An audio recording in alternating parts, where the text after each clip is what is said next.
Good morning. Happy Monday, everybody. Welcome to the studio. I can't wait to talk to you about everything our kids are learning in classes this week. Let me double check that we are live in all the right places. We are. Fabulous. Hopefully audio, microphone, everything is working. I did test it, but you just never know. So hopefully everything is working for me Monday morning because I don't want to have to do it again. If you are in our weekly classes, this is the second or third video that you're getting. If you're in a Monday class, this is your third one. If this is Tuesday through Friday classes, this is your second video that you're getting. And it is week 2 for almost everybody. Now, the only exception to that is my Monday fundamentals crew out in Platte Woods. You guys have your very first class today. And I know you've been waiting patiently through the last 2 videos to finally get into the studio and get a class under your belt. So you guys will actually go, if you look at your schedule, you guys will go all the way to the 25th for your third class. All my other fundamentals kids, you guys wrap up the week of the 18th, and we'll review that in next week's video. And I will remind you and all those things. As a reminder, you can always find your class schedule by going to the For Current Students webpage on our website that can be found in the footer of every single webpage. So orangeeaselart.com, go all the way to the footer and click that link, and it'll tell you how to get into your Sawyer account and find your class schedule. Okay, so let's talk about what these kids are learning in classes in week 2 of September classes, starting with our preschool fundamentals. So last week we read Book with a Hole, and I didn't bring any journals, but hopefully you enjoyed the journal activity with the hole already cut out, and then you had fun making all sorts of Kandinsky inspired concentric circle art. This week we're going to be reading The Dot by Peter H. Reynolds, which is a fantastic story of Vashti and her frustration in making art and in just thinking she isn't good enough, and how she gets over that. So this is a beautiful book. We're going to read this one, and then we're going to make our own framed gold dot art, just like Vashti does in the book. For our arrival activity, we're going to be doing some printmaking, which is a fancy word for stamping. And we're gonna stamp some white circles on black paper. Those will stay with us, and we'll use those next week when we do our marble art with chalk pastels. So they'll become our base for that. And that, I think, I made notes, you guys, today, because our class lineups have gotten so big I can no longer just remember everything. So I think that's everything that I've got for fundamentals classes. Can't wait to see you this week. My multimedia classes, I brought some stuff for you. All right, so let's start with our K1s. Now, if you'll remember, our K1s are making these Castle and Son Paul Klee inspired, upside down, geometric artworks. So these are triangles and squares and circles that are gridded out and drawn onto giant sheets of paper. Now, we introduced the project last week, and we practiced a little bit with our medium, which is chalk pastels. So they had little half sheets of black paper. Some of them might have brought them home. Some of them might have stayed here. It doesn't matter. It was just a chance for them to get that pastel in their hand and start learning how to layer 2 colors on top, how to blend 2 colors together, how to put a pattern on top of a layer of pastel that's already down, all those kinds of things, okay? So you may have seen some of these come home. You may have not. I love green screen, right? It's like see-through. They're going to take this as inspiration. We're going to learn how to use some rulers this week, and they're going to grab their big pieces of paper. These are the size that we're working on. I was like, what is that noise? I'm going to close my office door here in a second. I hear something out there, but I think it's just tech. Just that. I love this. There, now it'll be quiet. Here is our paper size for the K1s and the 2nd, 3rd grade classes. So this is nice and big. It's got some great tooth to it. It's really durable, and this is what we're going to use to put all of our lines and geometric work on. And once they have the lines drawn, then we'll start coloring everything in with their chalk pastels. Sound good? This entire paper will be covered with pastels. When we do that, a lot of times we refer to it as a painting, not as a drawing, which I think is interesting. Okay, we'll set that down. My 4th grade, 5th grade, and homeschool multimedia classes are doing a portrait project. So their first step last week was to take, we did like a portrait drawing lesson, and they had to figure out their composition. They had to draw their composition on black paper. So you can see this is the black paper with the glue already on it. Sound good?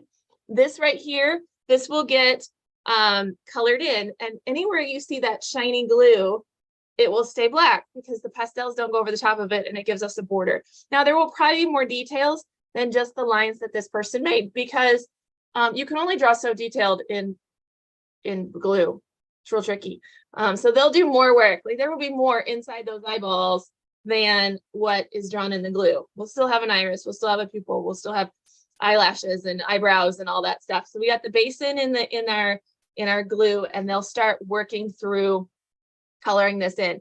They did not get to do the introduction to medium like my K1s, my second, thirds, and my big kids, my 6th through 12th graders, because they had to get the glue step done. So they'll do that grid, which I already threw down on the floor, but introduction of the medium today or this week in class. And then they'll get started putting all of that in here. This will also be completely covered in chalk pastel, which will be awesome. So we won't have any like black showing through. It'll be completely covered, except for the lines, of course. Get some more stuff off the floor. All right, my big kids, my 6th, 7th, and my 8th through 12th graders. They are doing a chalk pastel koi from the top down. So a bird's eye view of a koi pond. We have pictures, and I didn't bring them with me today, but they're in last week's videos. We had pictures of koi fish for them to look at, from art, from photograph, some that were stylized, some that were more realistic, so they could start to get an idea of what a fish looks like and the different composition ideas that they could use. This last week, what they worked on, they also got to play with the medium and do that chalk pastel grid, which for a lot of them is like, you can see it in actually the picture here. You can see them working through like the process and getting familiar with the material that we're using. For a lot of them, that's a review because they've been with us for a while. But then they also spent time just drawing, just trying to figure out what maybe their layout was going to be in their picture, what their fish were going to be doing. Were they going to be curling around each other? Were they all going to be going one direction? How many fish am I going to use? What else is going to be in my picture? Is it a dark background? Is it a light background? Is there plant light? Are there rocks? What is it? So they did that. These are their journals. I just grabbed some out of the cubbies just to show you kind of what that brainstorming step looks like. And most of them have multiple pages. They don't just have one as they work through it. And whatever, once they've solved that problem in their brain, then they'll grab that black sheet of paper and they'll start working through their koi. So this week, that'll be that step. So just so we're clear. So this week, they'll grab that black paper and they'll use a chalk pastel and they'll draw out what their composition is going to be in their final, and then they'll start painting that in with the chalk pastels. We call it blocking in when they just start putting down the first layer of color, and then they'll build up more and more layers of color as they go. Next up, creative explorations. Let's flip our screen. My creative explorations class met for the very first time, like the inaugural week of this class. As a reminder, this is our process-based class, and so it pulls from all the curriculum. It pulls from drawing curriculum, it pulls from fundamentals curriculum, and it pulls from multimedia curriculum. And it basically sets all of those things up in a station setup where the kids decide what they want to work on. So there's not a, okay, guys, everybody do this, or even everybody do this at this station. It just provides, here's an example here in this picture, it provides materials and inspiration and then free time. So this here is set up in our brain as a still life. You can see there's some plants, like right here, right, set up with some lighting and then some drawing materials that we selected and some paper. Now, could the artist sit down and be like, I don't feel like drawing that today, and draw something else? Absolutely. We are just providing a prompt. And so that is set up. Another table had chalk pastels because it's the multimedia month of chalk pastels.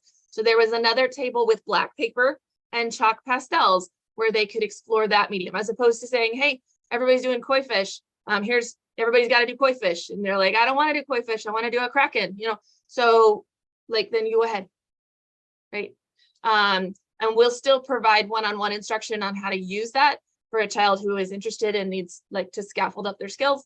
But there's not a, we're all doing this at the same time. They also have journals, just like our other classes. And in the lounge, there's journal time where they can go to that area and just explore in their journals. We had dot stickers. This is part of the preschool curriculum that we're doing with our Kandinsky's concentric circles. So there were pictures from Kandinsky, and there was circle opportunities for them to explore this medium. There is also an art history table that's set up every month. Miss Sarah's making this stuff for us, kind of going with our Kandinsky and our dots. We're looking at the art of Kusama. She was known for all of her dot art. Here's a couple examples of some of her work. And something like this is out on the table, again, with more mediums, or more media, not medium. I always get that wrong. Media is plural, medium is singular, but with more media, and then opportunities to explore art history in a hands-on way. So there's a worksheet for them to take home that has information that they can read. And then there's like an invitation on how they can use it if they want to, or they can, come up with their own way to explore the art history. So the last week was their first time seeing all of the stations. Those stations will mostly stay the same for the month. The still life drawing, like it'll still be a still life drawing, but what we set up might pull and put something else out. So since we're going to get to drawing curriculum here in just a second, but our drawing 102 advanced realistic are drawing fruit this week as a fruit still life. So we will have fruit in the building. So chances are that's what the still life will be for creative explorations. So we'll put that out for them so that they can explore that. But in general, all of the stations stay mostly the same through the month. Remember, this class only meets 3 times a month, not 4 times a month, but it'll stay the same for all 3 sessions. So that way it encourages kids to maybe make a cursory, like once over of all of them in that first week, and then go deeper in the second 2 weeks. Right? So instead of going broad, you go deep. Find the one that really speaks to you, and then you work on something deeper. Not everybody will do that. Not everybody's personalities are that way. Some will continue to just flow through all the stations, but we hope that by showing them that they've got the time in the month to do that, you've got 3 hours with us, that you can explore a little deeper if you want to. All right, my drawing classes. We got to talk about all 1, 2, 3, 4, 5 drawing classes. It should just be 3, and now we have 5. So let me grab all my drawing stuff here, and we'll talk about it. So my drawing 101 classes last week, this is our get to know you kind of month. They did self-portraits, and they were designed to be the type of self-portrait where we can see more about you than what you look like. So that we used kind of a thought bubble and an illustrative technique for them to tell us more about them, because we're not just what we look like, we're also what's inside. So thought bubbles gave us a chance to show what's inside. Here's another great example of a self-portrait. So a lot of times in our 101s, we're seeing line drawings, and that's totally age appropriate. We start to introduce the concept of values just to give that placeholder, but we're not expecting to see a lot of it in the drawings themselves. We'll see more of that in our drawing 102s. When you look at your books, you should see these little handouts somewhere next to, so like this one is over here, next to the lesson, so that you as parents know what we were doing in class. So this is drawing 101. This week in drawing 101 class, we continue this kind of self-awareness portraiture lesson. The warm up for last week was just to decorate their journal cover. This week, the warm up for our classes will be an introduction to what we call contour drawing. And that is going to be drawing the contour, the line of an object without picking up our pencil. Eventually, we will work towards blind contour drawing, which is doing the exact same thing, but you can't see your paper. So you just have to feel for it. And what it does is it trains your eye to trace an object and talk to your hand. So that as my eyeballs move, my hand does the exact same thing. They move together. And it's a great exercise for artists. So this week, we're just introducing what a contour is, and we're going to have objects, something like this. Of course, it's green. Something that's not green. Here's a flashlight. something like this laying on the table, and to draw it without picking up our pencil, which means there's a lot of backtracking. And that's okay, because every time I backtrack, my brain measures, right, how far I go back. And so we start to get like relative scale, spacing, perspective, and all those things. So we'll do some contour drawing just to warm up. And then our lesson will be just on studying the eye. We've got some close-up pictures of eyeballs, and we're going to scatter them all over the table and spend most of the time just drawing those over and over and over different eyes, and noticing the difference between them. There will also be, since they're black and white, there'll be an opportunity for them to start to be like aware of grayscale. So, and we'll use words like values and grayscales, and where's your darks, where's your lights, where's your midtones, that kind of stuff. And then they can practice rendering that in pencil. Like I said, we're not really expecting them to like get it, or they should be in the 102 class, but they'll give them a chance to practice that and start to put those words with the skill. With my 102s, so this is 102, they already have values. Some of them like are brand new at it because they're at the younger side of the 102 class, and some of them are on the older side of the 102 class, and they're like, yes, I've heard of values before. Yes, I've practiced values before. Let's do it again, because we'll get better at it every time. So I have some examples, because they did, I didn't bring them with me, but those 3D geometric shapes last week, right? So, okay. And so we're still looking for perspective. For instance, you can see the top of this cube, right? Because we're above it. If you were even with it, you wouldn't be able to see it. That's my eye line of my viewer. I can see the side of the pyramid because I am on this side of the pyramid. If I were on the other side, I wouldn't be able to. If I was straight on, I wouldn't be able to. And that gives me perspective. So we're doing that, and that's usually done in a contour drawing, get that accuracy. And then the values are when we're looking at the gray, when we're looking at the white, when we're looking at the really, really dark. Here's an example of a value scale. We're working on that gradient. Here's another great example. This is drawing 102, advanced realistic. And you can see they're working in pencil. There's another value scale. It will also work in charcoal. For a lot of our artists, it's easier to start in pencil. It's not quite as messy, maybe a little easier to control, right? The biggest thing that we find I shouldn't say we, I find, this is just my own assessment, in teaching drawing, is getting them to go darker. A lot of times we do great getting the midtone. It's like, dark, go darker. Not everywhere, just sometimes. So anyway, so these are our 102 classes for advanced realistic. This coming like lesson for them, they are going to be doing the fruit still life. So fruits are a lot of spheres. Thankfully, we've already warmed up on spheres because that was last, the shapes, right? So we'll get the fruit out. It's real fruit. I go to Hy-Vee, I buy it, bring it here. So they'll set it up with the lighting. They will, of course, have to do all of the same things they did in last week's lesson with scale and perspective. But then they also have to do values, and then they have to do color, because this is the week where we'll start to bring some color in. They're going to use chalk pastels to get their fruit. Okay. My 102 comic also did the 3D shapes last week. There's a really great example of one of those. You can see they got a value scale down here at the bottom. The difference between this lesson and the one that their advanced realistic are doing is it's in ink. So the way you do a values in ink is through a whole bunch of inking techniques that Ms. Grace always does such a great job of teaching. So you can see we've got stippling, we've got scrumbling, we've got cross-hatching, we've got kind of a comic style, which uses line weight. So these are, for a lot of our 102s, this is review because you've been here before, but this is good review. This is good. It's been a year. Let's practice it again, because they're better at it. And so you don't just do this once, you do this many times, but they practiced it again, and then they worked through the 3D shapes with their inking.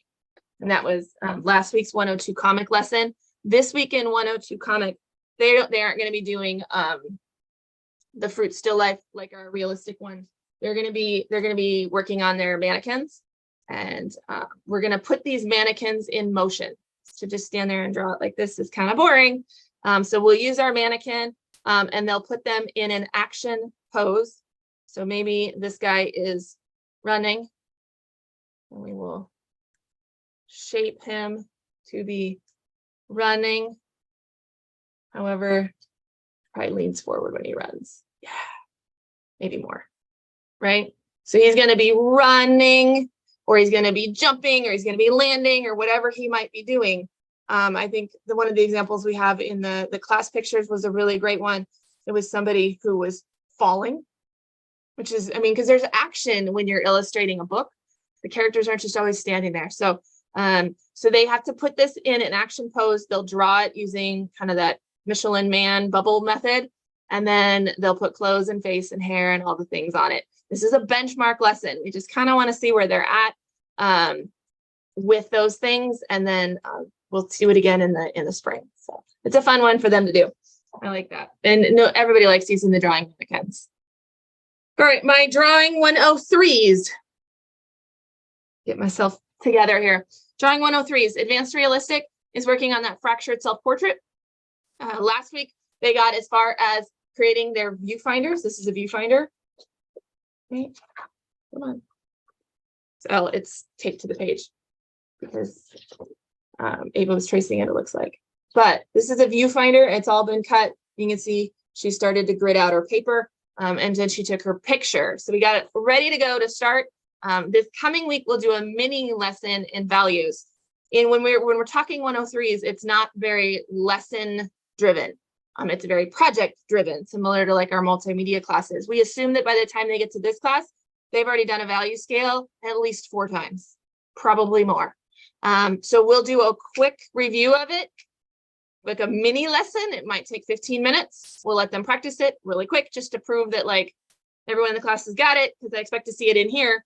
And then they'll spend the majority of the time working on this. So the goal is probably to get 1 or 2 windows done in their final project this week. If they can get further, that's great. Okay. And I was going to show my 102s got journals last week too. I don't know why I grabbed that. Oh, I know why I grabbed it. That's why I'm like, why did I grab her journal? It's because it had this in it, and we don't want to lose it. Because I have to get everything back into their class cubbies, like into the right class cubbies. All right, last one is 103 comic, and I didn't bring any props for them. No. It's like, remember, they're doing that split portrait. So it's still a self-portrait, but it's divided, and it's either going to be in 2 styles or 2 emotions or 2 techniques or something. But it'd be split down the middle. It can be split, with a jagged edge. It could be split on a diagonal. If that composition is up to them. But it will be done in those inking techniques that you saw. They will also have a mini lesson review, and theirs will be a value lesson. They will have to select. Oh no, theirs is the line weight lesson. So they'll do a quick line weight lesson, and then they'll start getting it done. Our benchmark for this week, for week 2 of 103 comic, is to get the pencil drawing done. Because it always starts in pencil, even though it's going to go in ink. But they should have decided their composition last week. Hopefully they solved that problem. And this week they'll get their final paper, and they'll draw it all in pencil. And the goal is that is done so that next week we can just dive right into inking, especially for those kids that are going to want to add color, whether that's, alcohol ink markers or what they're going to use. They could use colored pencils. They could use, if you're coloring it, that's probably at least a whole class period. So we want to get the pencil drawing done this class period, so that way they've still got 6 hours to do the inking and coloring. Cool. All right. So that one is my drawing 103 comic.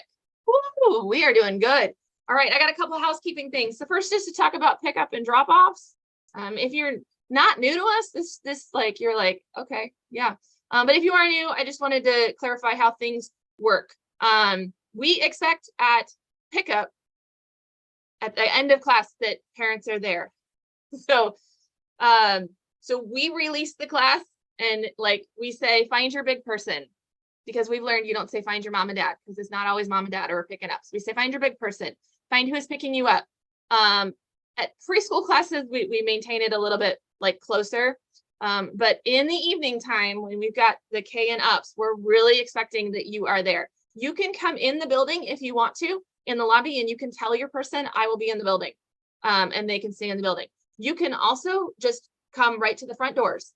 And a lot of times one of us will walk people out the front doors and watch them either go to cars or look for you.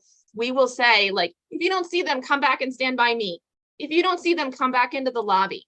But just so you know, like, once the class is over, we really just release them. So make sure you're there. And like I said, talk to your person about where you're going to be, whether you're going to be in the car, whether you're going to be in the parking lot, or whether you want them to stay right in the lobby and you will come grab them. We always have an admin person. The instructor has to grab the next class, but there's always a person in the lobby. But it's a lot of managing people's. So talk to your artist about what you prefer them to do. And then if there's something you need from us, let us know. Okay. As far as drop-offs go, again, there's usually classes going on because they're like back to back to back, right? So if it's 10 minutes before class and you've signed your kid in and you want to drop them off in the lobby and leave, that's up to you. You can stay and hang out with them, or you can drop them off. And we ask that you don't do that like a half an hour before, just because although we have an admin person, a person has other responsibilities, so they may leave the lobby. Like, it's not like a babysitting zone. It's not like you drop them off and sign them in and we're responsible for them yet. If class hasn't started, like, you're comfortable with them in the lobby, we're good. But if you're like, can you make sure they don't walk out the door? I'm like, well, probably not. I mean, maybe we can make sure they don't leave the classroom once class has started, but until class starts, if you're not comfortable with them unsupervised in the lobby, don't leave yet. Because I cannot guarantee that admin person won't have to go handle an emergency in a classroom, or won't have to go handle a parent in the office who wants to have a conversation. So just make sure that you communicate with your kids, I guess. And then again, communicate with us if there's something special that you need with your child. We do have a few instances where kids are waiting between classes for like a sibling and an additional half an hour. Again, I'm okay with it as long as you're okay with it. As long as you're okay with them being in the lobby and knowing that supervision is minimal, and they know to stay in the lobby, we're fine. It's fine. Okay, I for the most part, I trust my children. I trust my artists, and I believe in giving them a lot of free range and responsibility. I'm a big fan of treating kids like they're capable, because I believe that they are. But you know your child best. So if that's something you're not comfortable with, then let us know and we'll have a talk about it. Okay.